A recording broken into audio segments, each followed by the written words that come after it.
Dr. Anas Kalisa yazaalibwa omwaka ogwali 1951 e Ruhama mu disitulikiti ey'Entungamu.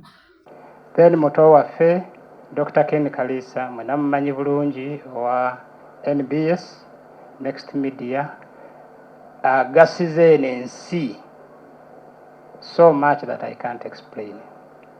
Dr. Kalisa ava mu maka g'abaana 19 abazaalibwa wabula nga kati nga basigadde 13 era ng'abadde musajja omufumbo alesse abaana n'abakyala.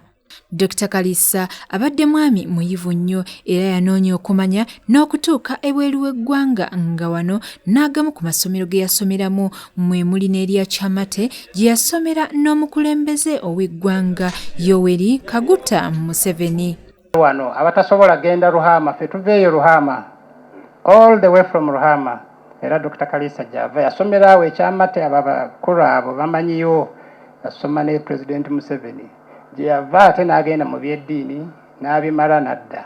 Dr. Kalisa yali musomesa omutendeke era yasomesaako ku matendekero ag'enjawulo omuli ne Bilali Institute wamu ne Islamic University